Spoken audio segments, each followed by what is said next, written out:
Well, hello there. You may have noticed that I am not, in fact, Lael, aka the 1/4 scale man.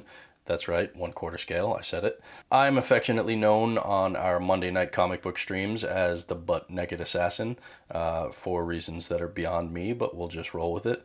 And this is a guest video from yours truly featuring the 1/6 scale Kotobukiya Fine Arts Classic Iron Man statue. Yes, that's a mouthful. I got mine for about 350 shipped from Marcos over at Collector's Own. He's a good dude and he helped me out. That being said, buy your stuff wherever you want. I could not give the tiniest of rat's asses as to where anyone else buys their collectibles. Okay, now that we got that out of the way, let's get into this piece because it is glorious. A lot of companies like Kotobukiya, PCS, XM, and others are doing more with statues in 1/6 scale, which is great because they can fairly seamlessly fit into most of our displays that are heavy on 1/6 scale hot toys. This one in particular, I've been really excited about, and let me tell you, it did not disappoint. Now, just to get it out of the way, there's a bunch of dust and white particles floating around and all over the statue itself from the styrofoam packaging, and I was just cleaning up the house and stuff got kicked up when I set everything up for this in my kitchen. Yes, that's right, I'm shooting this in my kitchen. So yes, I am aware. No, I do not care. Now let's move on. This is, again, the classic Iron Man design, very much reminiscent of my favorite comic book artist, Alex Ross, and his art style, where it's very much a blend of the mechanical and the muscular. So you see a lot of definition in the arms and the legs and the abs, where in a more modern and realistic looking suit you wouldn't. Realistic, you know. But this is a classic comic book design, and it's cool as all get out, so there. The paintwork here is excellent. Very vibrant reds, very rich, warm golds. Again, excellent shading throughout the musculature to really add detail and definition. Man, I'm just such a huge fan of this design. And while I still 100% will be getting the Hot Toys version of this style suit, I get that some people are not fans of the plastic piece over the torso. I'll reserve judgment until I actually have it in hand. I'm definitely still going to get it. But for those on the fence, this offering from Kotobukiya is a really great alternative to that because it's 1/6 scale, so it can fit really well into your existing displays, and it's a very similar design, and it just looks amazing. That being said, let's see how he stacks up next to some Hot Toys. We're going to start with the Mark 7 from the 2012 Avengers movie, and anyone who's a fan of Iron Man and Hot Toys in general is probably a fan of this armor. You know how great it is. It's a classic. Not the classic, but it is hugely popular.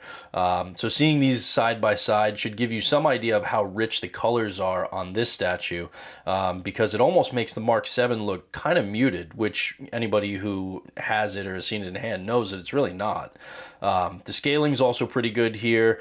The Mark 7 is a bit bigger, but you have to remember that's a full suit of armor, whereas the classic version from Kotobukiya won't be quite as big because it's supposed to be more of a meld between, again, the mechanical and the muscular.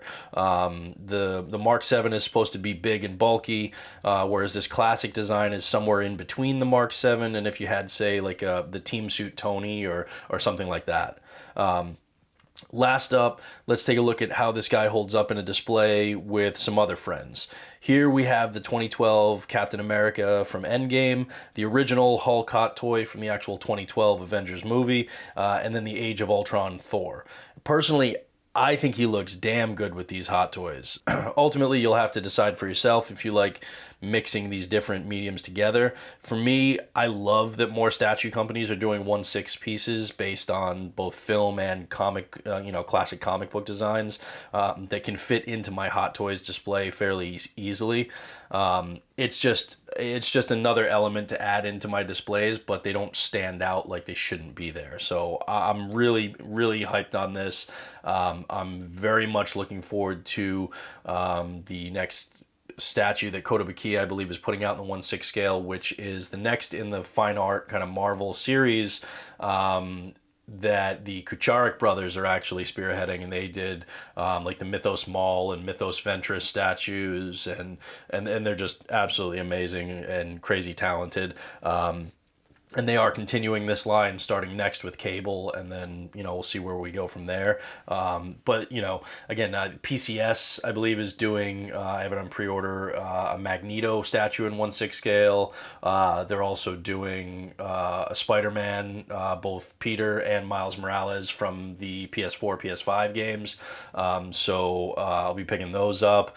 XM has the Rebirth line with a bunch of DC characters. I have the Green Arrow on pre-order.